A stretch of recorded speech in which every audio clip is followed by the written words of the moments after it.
The holographic projection of Admiral Zexstar flickered across Earth's orbital stations, his scaled face twisted in what humans had learned to recognize as contempt. Your pathetic blue marble thinks it can stand against the might of the Draknari Empire. The alien commander's voice dripped with arrogance as he addressed the emergency council. We have conquered 1,000 worlds, little mammals. You are nothing but insects waiting to be crushed. President Chen sat motionless, her fingers drumming against the table's surface, while behind her, General Morrison's eyes betrayed the slightest hint of a smile.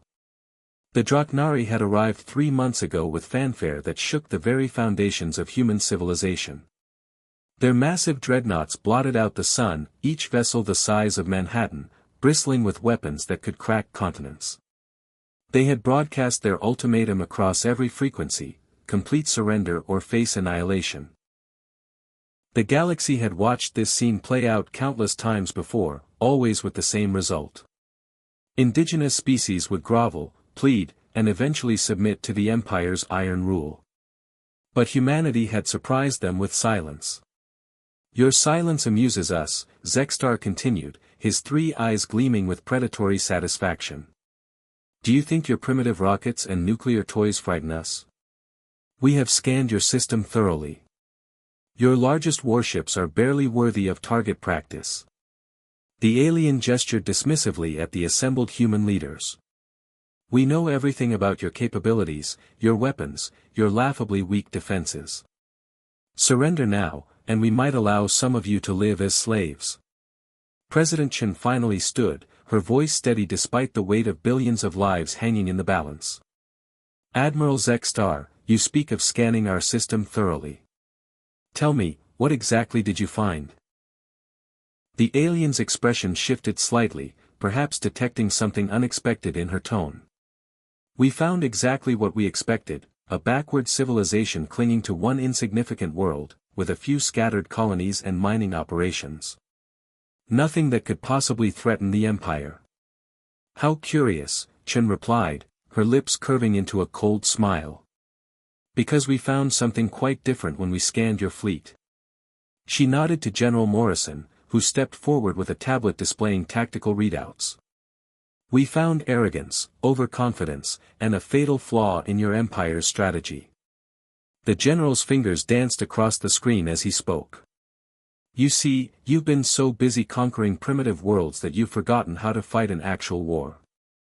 The Draknari admiral's scales began to shift color, a sign of growing agitation. Impossible. Our sensors show no significant military presence in this system. You have no fleet capable of challenging us. His voice rose to a shriek as alarms suddenly began wailing throughout his command ship. What trickery is this? Computer. Execute Protocol 7, Chen said calmly. Decloak the fleet. The space around the Draknari armada erupted in brilliant flashes of light as humanity's true military might revealed itself. Sleek, angular vessels materialized from nowhere, their hulls shimmering as advanced stealth technology disengaged.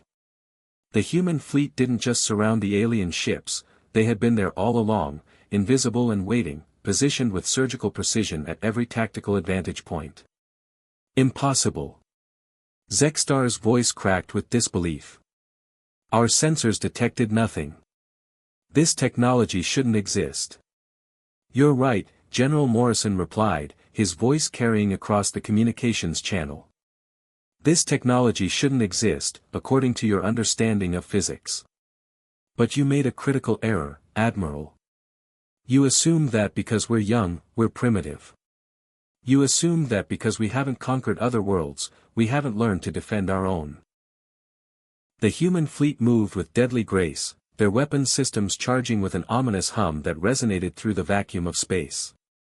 Captain Sarah Torres, commander of the flagship Defiant, opened a channel to the entire Draknari fleet. This is humanity's response to your ultimatum. We are not your prey. We are not your slaves. We are your nightmare made real.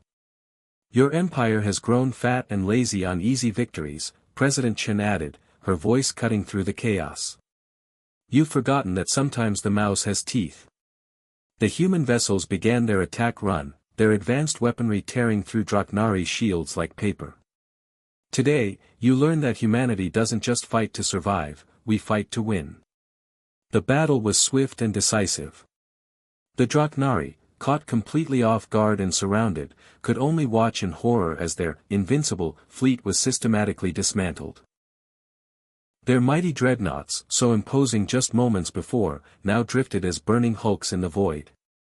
Admiral Zextar's final transmission was a desperate plea for mercy, his earlier arrogance replaced by pure terror. "Tell your empire," Chen said as the last Draknari vessel powered down its weapons in surrender, "that Earth remembers this day. Tell them that humanity has claimed its place among the stars, not as conquerors, but as protectors of the innocent." She paused, watching the alien fleet's survivors limp away into the darkness. "And tell them that if they ever threaten another world the way they threatened ours, we'll be waiting in the shadows." As the human fleet recloaked and melted back into the void, Captain Torres couldn't help but smile. "I guess they never learned the most important lesson of all, it's not the size of the dog in the fight, it's the size of the fight in the dog."